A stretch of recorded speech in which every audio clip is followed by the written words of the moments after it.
Okay. Let's see. Let me hold on a second. I'm just gonna. Okay, hi everybody. Thank you so much for being here, and thank you to Devere and to everybody at the Amen Institute for inviting me, and especially thank you to my wonderful students that I'm working with. I've really been enjoying working with both of you, Louisa and Naomi. So I want to just get started by, I actually named my presentation because I tend to do that. And I took the name as I was preparing it and pulling out slides for the PowerPoint. There was a Devar Torah that I gave last year, and it was from Parshat Truma, and it was about the Mishkan, the building of the Mishkan, which is, was this beautiful structure, very detailed in how it was to be built, very artistic. And when I did the Devar Torah, I really thought about why the Mishkan was being built at that stage. Just two parshiot before that was Yitro, and we had Revelation. The one after that was Mishpatim, and we had the recitation of the laws. And where did all that come in together? And I'm going to kind of, as we move along, I'm going to kind of get into that a little bit. But one of the things that really struck me too was how specific it was to make the Mishkan, and how different that is from my own artistic practice, which is why I have a picture of my studio, and that's what you're looking at right now. That's a tabaret that I've had since I was in high school. A tabaret is a table on wheels that you use when you're painting, and I have my palette on there. I put my paints on there. I have my brushes, all my mess and everything, and I've had that since I was in high school. I've made changes to it. I've added wheels. I added a shelf, but it means a lot to me. And it's, so the concept of the Mishkan and about art was especially important to me because I have not always had a studio. I've really, there was a period of my time, and I've been making, like Judith talked about how she's been making art since she was a child. I had the same thing. I used to draw on my homework and my clothes and my arms. I got in trouble all the time because I'd hand in things with drawings. And you can't completely erase things when you do things in pencil. But I started taking classes at the Art Institute when I was 13, and I got a BFA. But at some point along the way, I kind of lost my way, and I lost my confidence as an artist. And I had children. Other things started to take priority. I always made art, but I didn't always have a studio.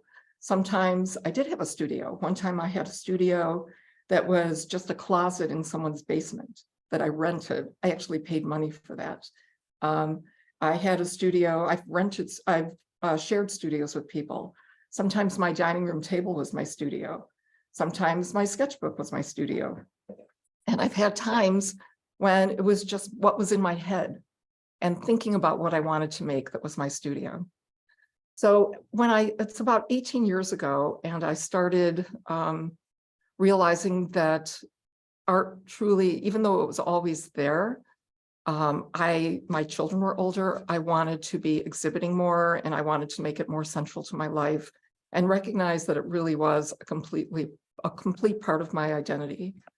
So I started a series called Hamabul, the Flood. And I know some of you are working on the story of the flood within your groups.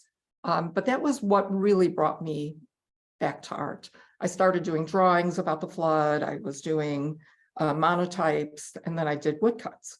And what brought me into it was the concept of drowning, that feeling of drowning in one's life, and also a question.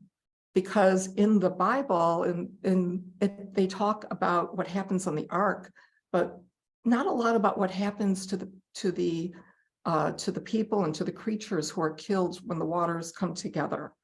And by the way, I do view the flood, as many people do, as an undoing of creation. That for creation, there was a separation of the waters above and below, and then they came back together with with the flood, everything came back together and it caused complete destruction. But something else started happening. As I was working on this is the title page. So there's a series of 14 woodcuts. I'm not going to show you all of them. I'm just going to show you a few of them. But I like, as you can see in the first one, Bereshit 6:11, the earth became corrupt before God. The earth was filled with lawlessness. I was thinking about the evil that exists, and the greatest evil that I could think of was the Holocaust, and that was what I used as a representation.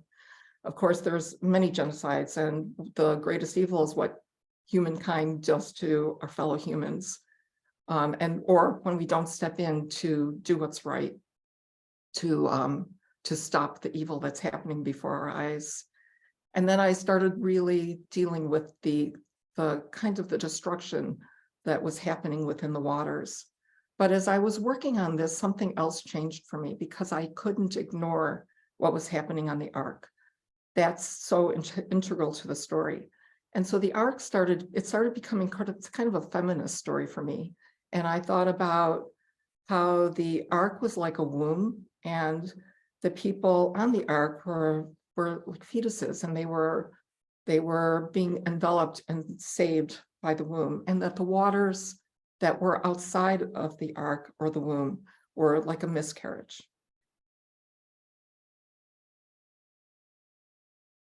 This is all existence on earth was blotted out: man, cattle, creeping things, and birds of the sky. And in this particular woodcut, there are no images because there's only destruction. But the last image became one of hope, because God promises Noah that he will no longer destroy the earth, that will not happen again. And to me, that the natural progression of thinking of this as a miscarriage, as a womb connecting to the woman's body, was that it was after the baby was born and the nursing and the caring, that woman becomes like earth, and that there is this promise of a continuation of life. The next piece that I did was also, one thing I do want to say about this before I actually go any further. All of my work, and some people approach when they find inspiration in Judaism, in text, in the ideas, in the rituals, whatever aspect of Judaism inspires you. Some people come at it from an intellectual place, or from a social, doing good works. There's all different ways that one can approach this. But for me, it's really personal. The stories become very personal for me. And I'm not a Bible scholar, but the one thing I do know is I know about myself, I know about what I feel, I know about what I can share of that to the rest of the world. And that is really the connection that I make. So my next book that I made was called Sefer Hannah, and it's about the book of Samuel.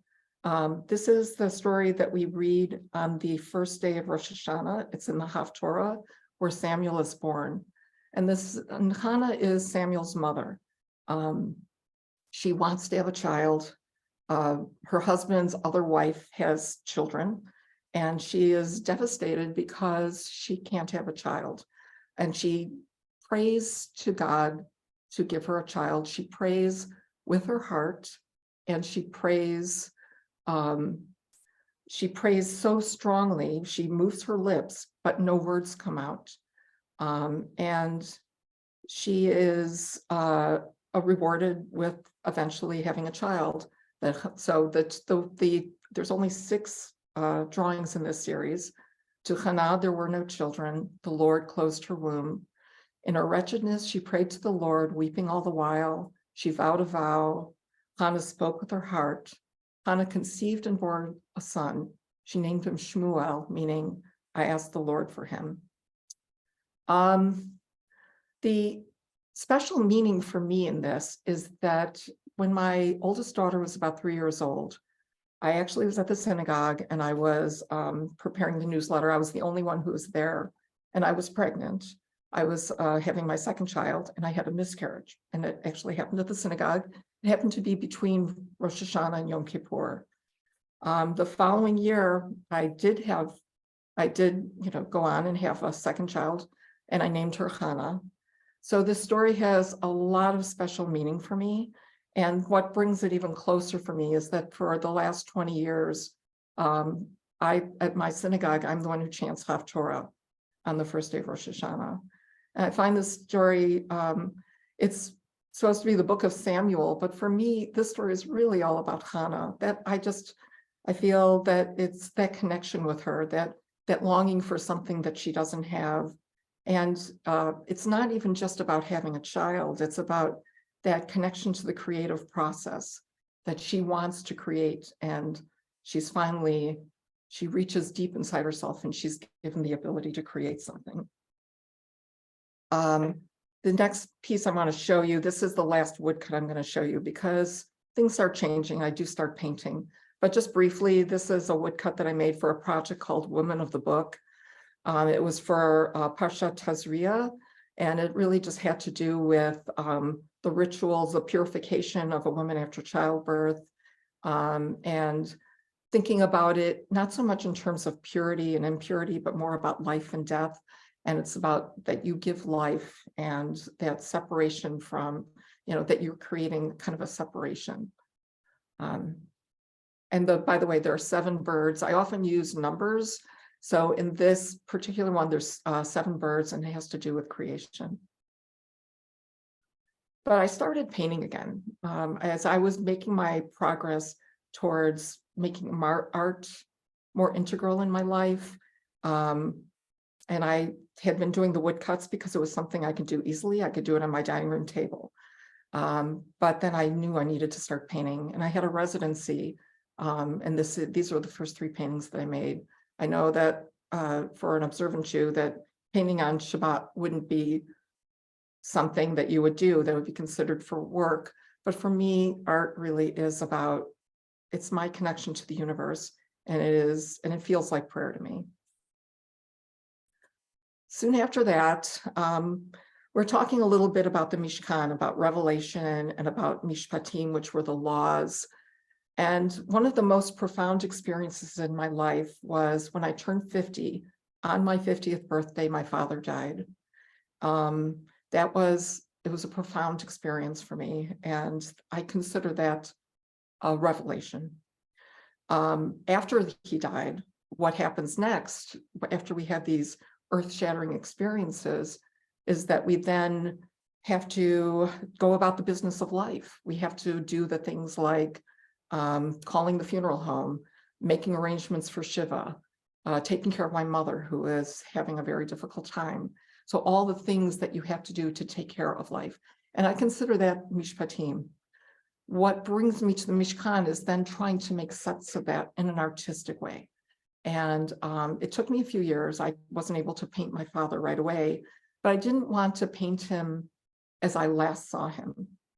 I wanted to paint him as he lived his life, as he was a man who felt things and had relationships and enjoyed life. So this painting is called Less Than Angels. It's a painting of my father holding my oldest daughter. This is called 7 Blessings, my parents when they got married. And no, there were not dead birds on the table when they got married. There are 7 birds, and that's representative of, again, like creation. But birds are very important to me. I've had birds as pets since I was a child. And you'll see that there's going to be birds repeated in different places in some of my work, just like I had birds in Hamabul. I also think of birds as being messengers, like angels, that they have a lot of symbolism because they live in the sky, they live in the water, they live on the earth. Actually, when I had birds, I just felt like they kind of made me an honorary member of the flock. So I feel a very strong connection to it. This is called Days as Grass. It's my father. It was actually from a very tiny black and white photo when they were on their honeymoon. These paintings are all about 5 feet long, or 5 feet wide rather, 42 by 60 inches. And this is called In the Refuge of the Most High. And it's my parents, they're holding my brother when he was a baby. I'm thinking of the birds, and I've had people tell me the birds seem menacing, but I think of them as protective. The bench, they didn't do a lot of international travel.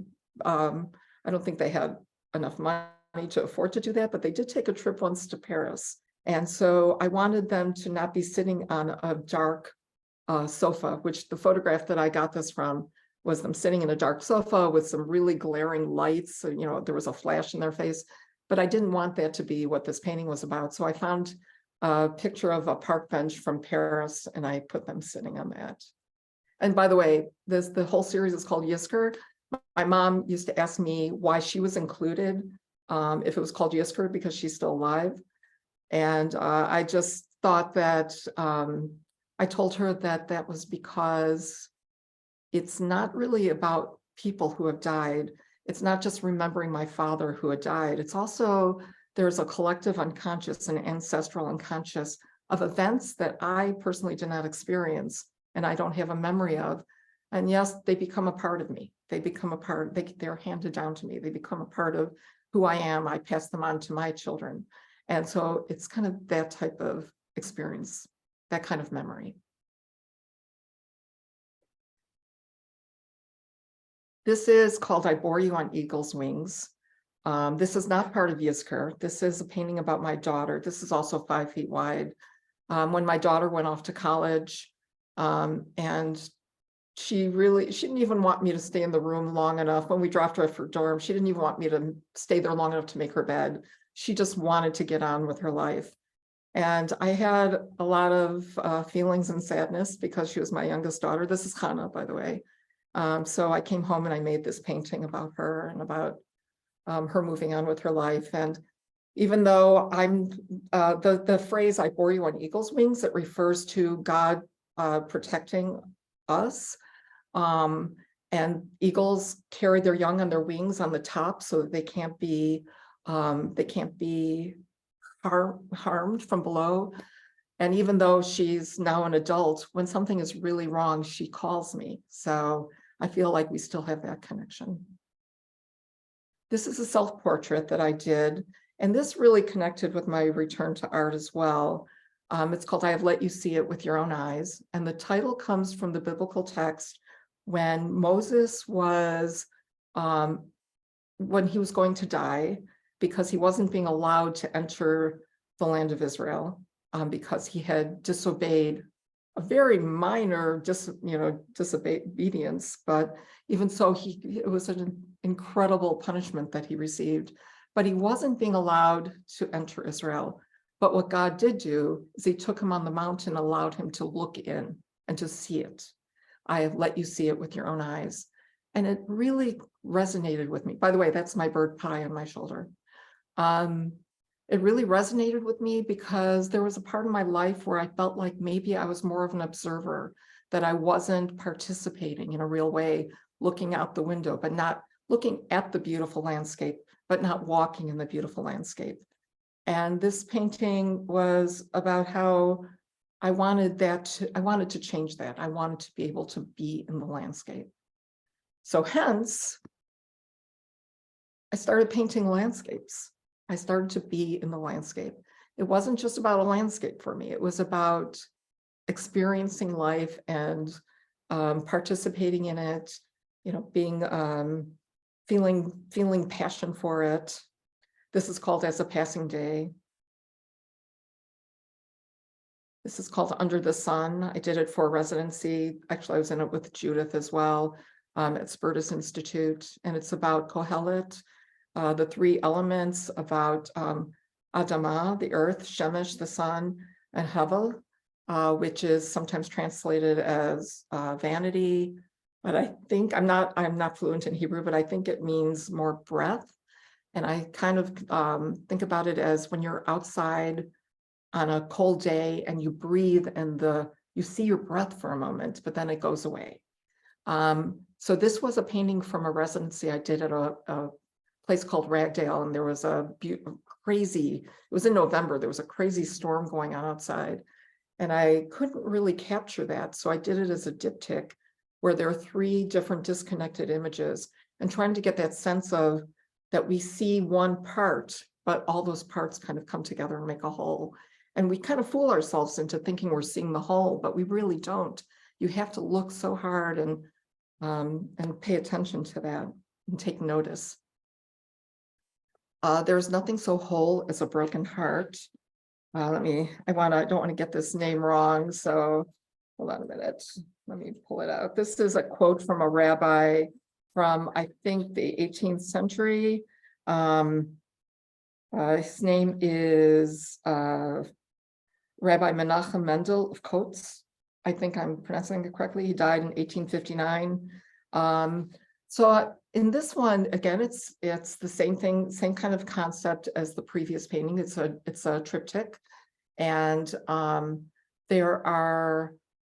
this was from a residency I did in Iceland. Actually, it was really just incredible, beautiful, very, very remote. You could barely feel that humans lived there, but there was something about that wholeness that you need to be broken in order to be whole.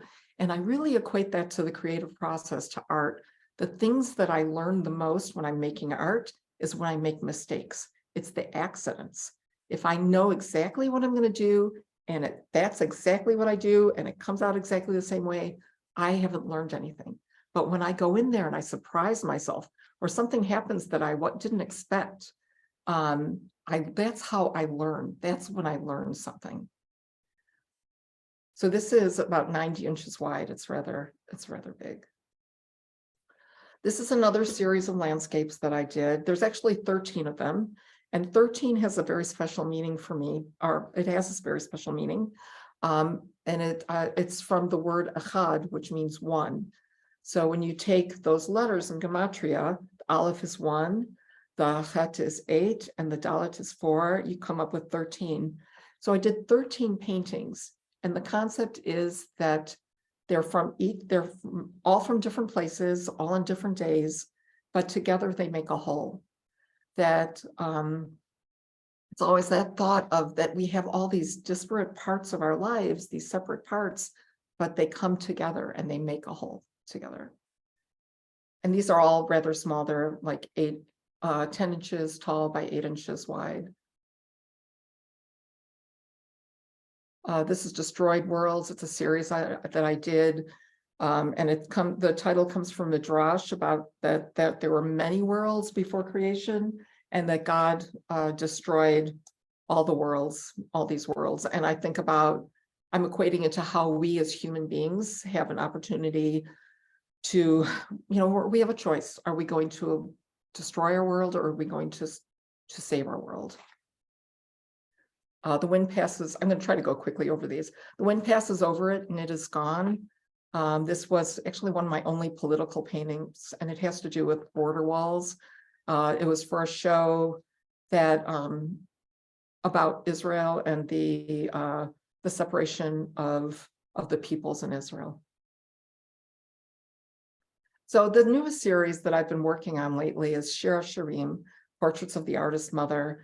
And Shir Shirim is Song of Songs. It's this biblical poem that is very sensual. It's about 2 lovers who are trying to connect with each other, but it also has a metaphorical, spiritual component to it. But the reason I chose, these are all paintings of my mother, who is, by the way, going to turn 100 June 15th.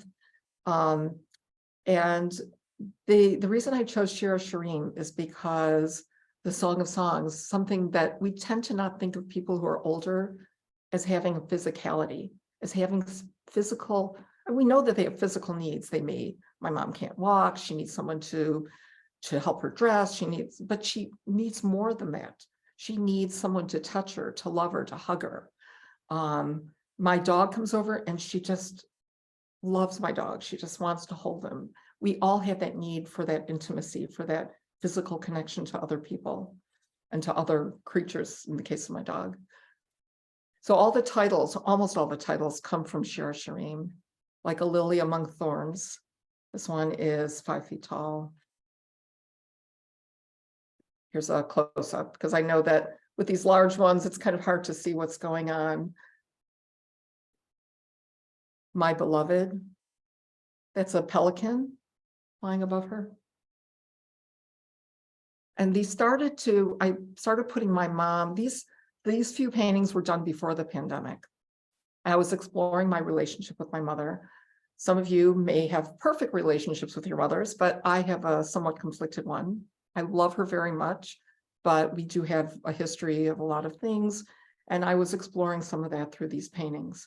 But what ended up happening, the pandemic happened. And when the pandemic started, she came to live with me for about a month. And then she went to my sister's. Then she started going back and forth. And that's when our relationship started to change. We had to spend time together. I got to see how much need she had, and how much I needed her, and I needed that relationship as well.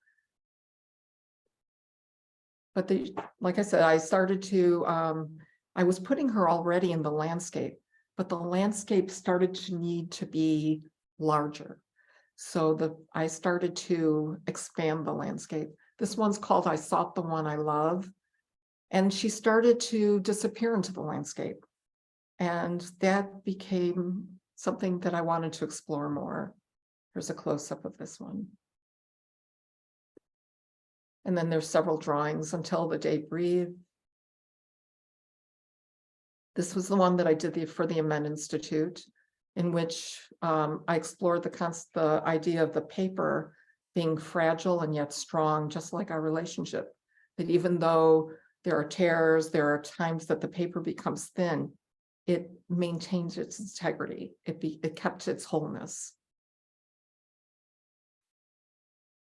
Nor Rivers Drown.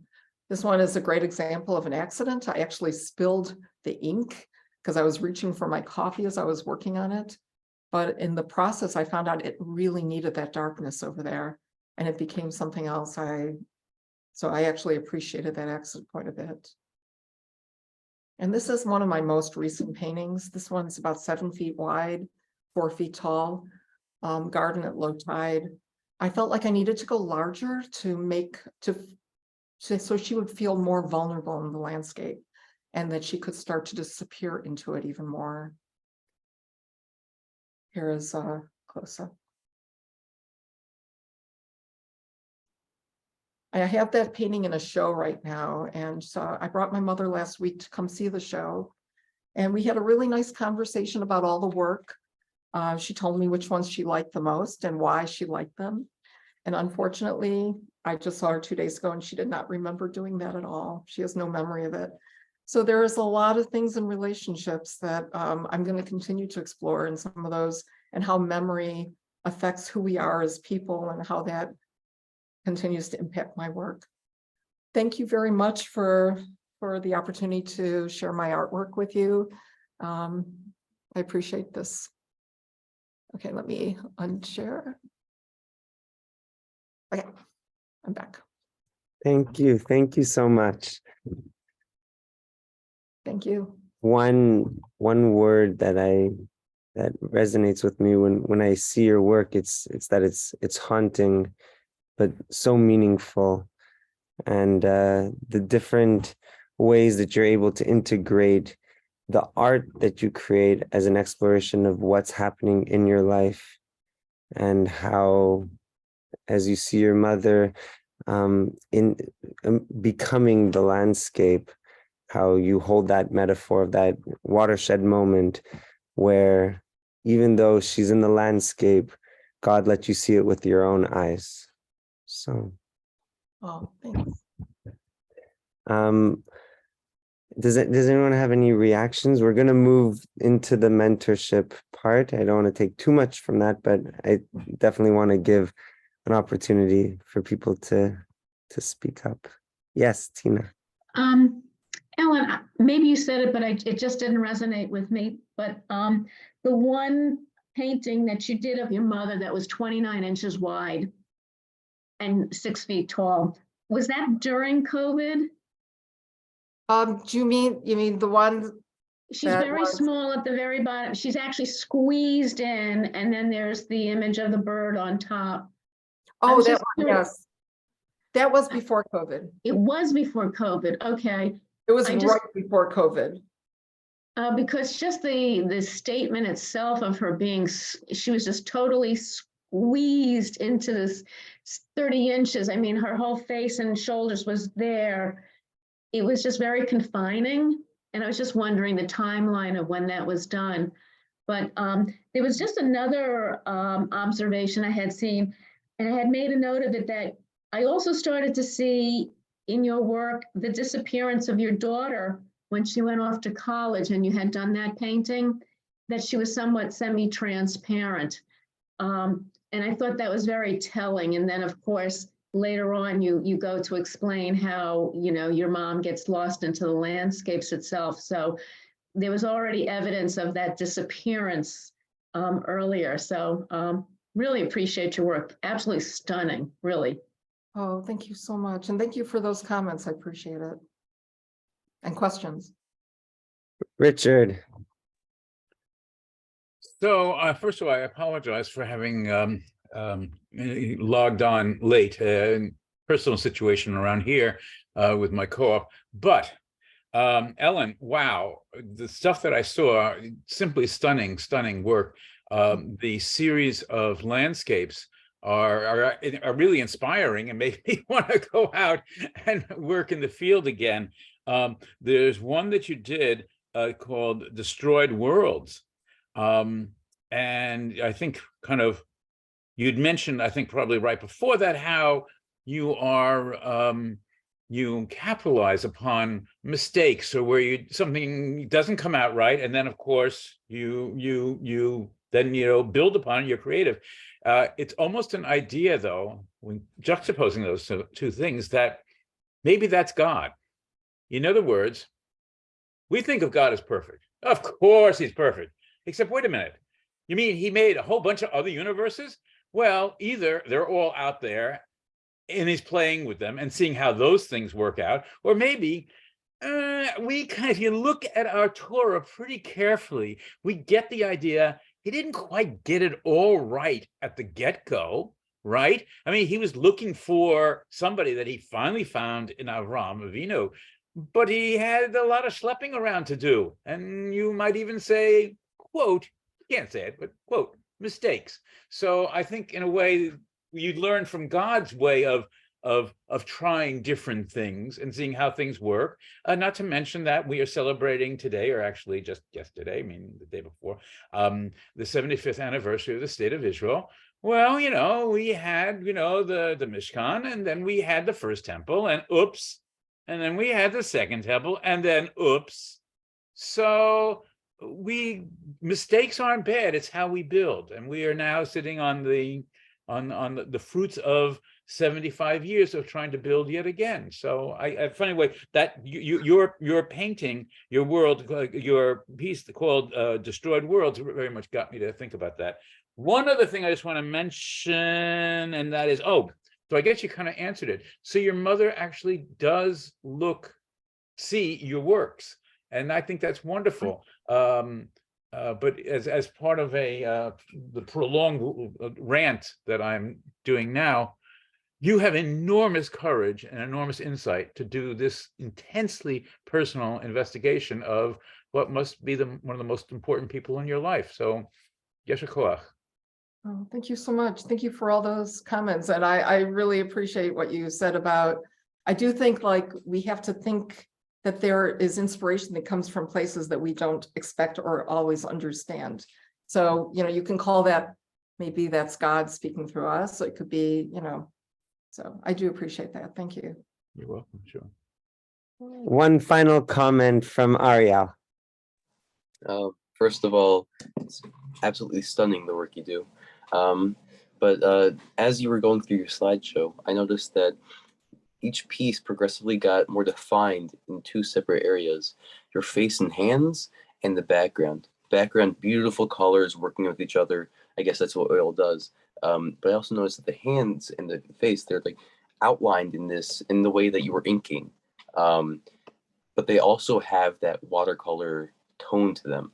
I was wondering if you specifically focused on separating the color and the face and hands, or if that was just a stylistic choice that you did. I mean, I think that faces and hands are really important to me. So I probably really do think about those quite a bit. You know, there's things that are definitely accidents.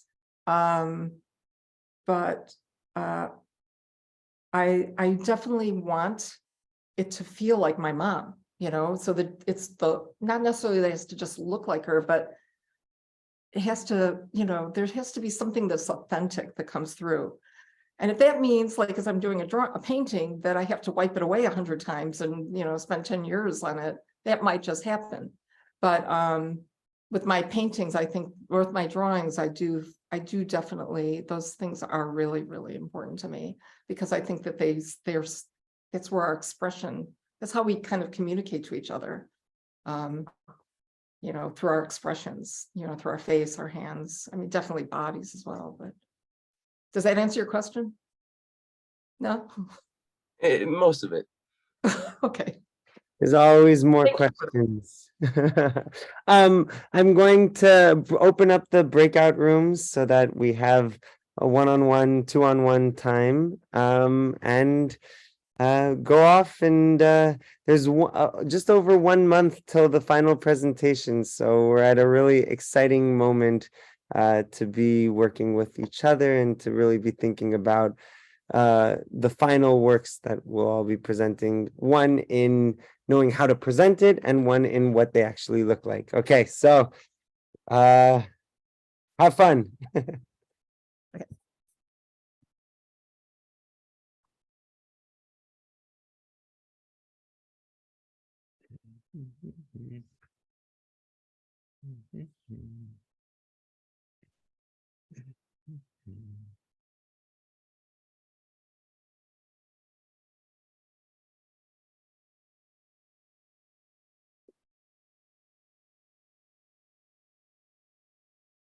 I opened up the breakout rooms.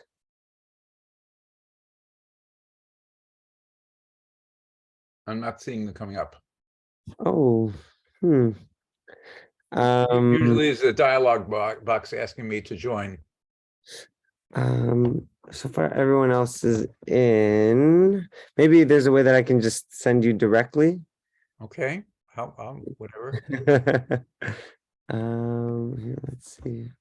I like this. Assigned to Parshat Ve'era, right? Yes. Here, assigned to Ve'era. Mm-hmm. Work. Join. Very good. Here we go. Awesome.